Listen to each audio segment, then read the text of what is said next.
Children are the world's most valuable resource and its best hope for the future.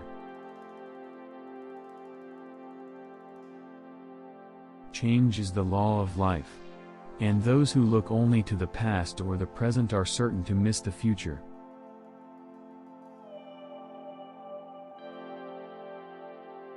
If a free society cannot help the many who are poor, it cannot save the few who are rich. If freedom is to survive and prosper, it will require the sacrifice, the effort and the thoughtful attention of every citizen. Let both sides seek to invoke the wonders of science instead of its terrors. Together let us explore the stars, conquer the deserts, eradicate disease, tap the ocean depths and encourage the arts and commerce.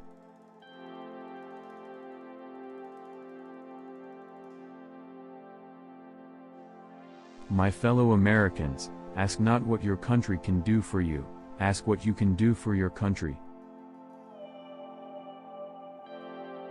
The stories of past courage can teach, they can offer hope, they can provide inspiration.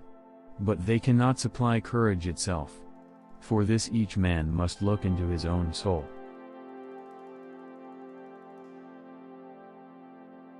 I have said that control of arms is a mission that we undertake particularly for our children and our grandchildren, and that they have no lobby in Washington.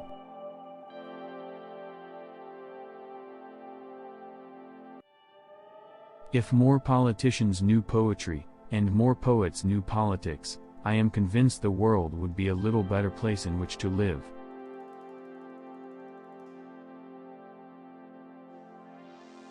So let us begin anew, remembering on both sides that civility is not a sign of weakness, and sincerity is always subject to proof. Let us never negotiate out of fear. But let us never fear to negotiate.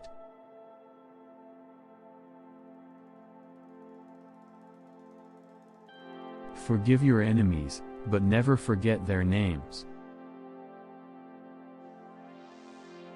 A man does what he must, in spite of personal consequences, in spite of obstacles and dangers and pressures, and that is the basis of all human morality.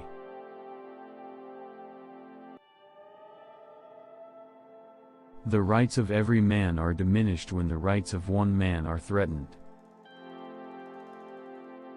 We must find time to stop and thank the people who make a difference in our lives. Those who make peaceful revolution impossible will make violent revolution inevitable. Conformity is the jailer of freedom and the enemy of growth.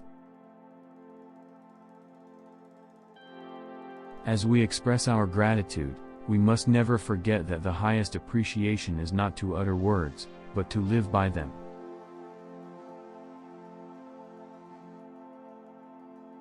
United there is little we cannot do in a host of cooperative ventures.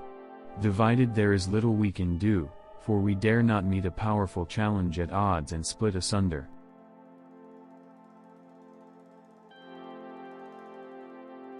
Victory has 100 fathers and defeat is an orphan.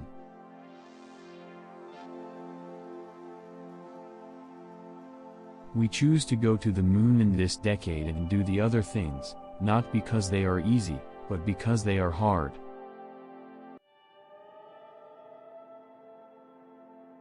Let us not emphasize all on which we differ but all we have in common. Let us consider not what we fear separately but what we share together.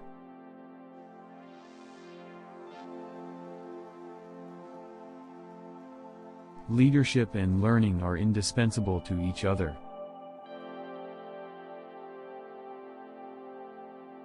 Public libraries should be open to all, except the censor.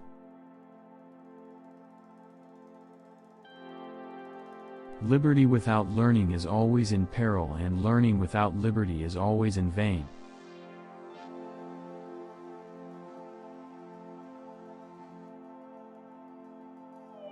One person can make a difference, and everyone should try.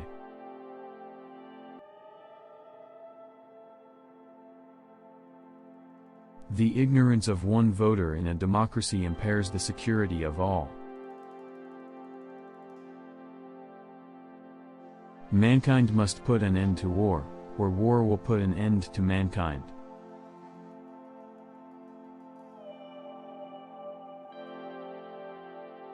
We cannot negotiate with people who say what's mine is mine and what's yours is negotiable.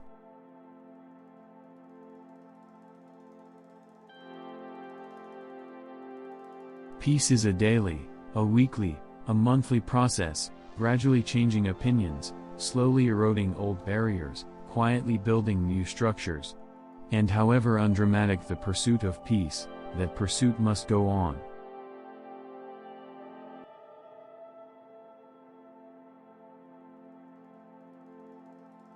We must know all the facts and hear all the alternatives and listen to all the criticisms.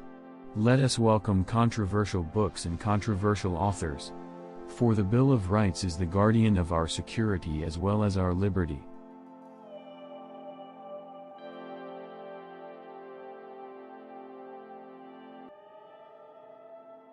A child miseducated is a child lost.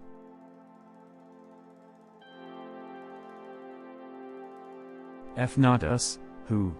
If not now, when?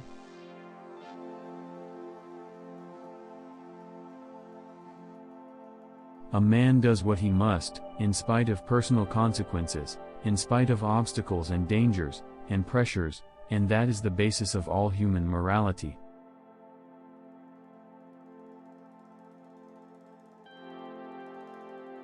I'm an idealist without illusions.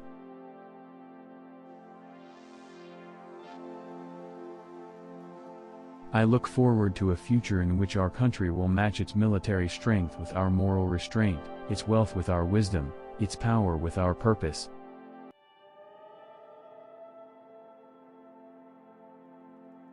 Those who dare to fail miserably can achieve greatly.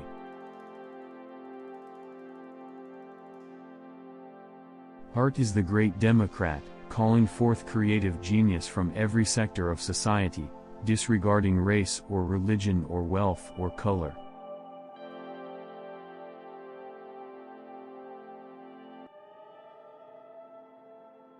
Those who foolishly sought power by riding the back of the tiger ended up inside.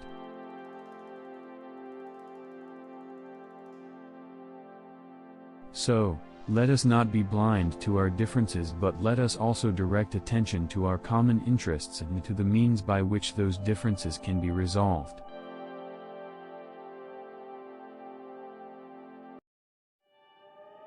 The supreme reality of our time is the vulnerability of our planet.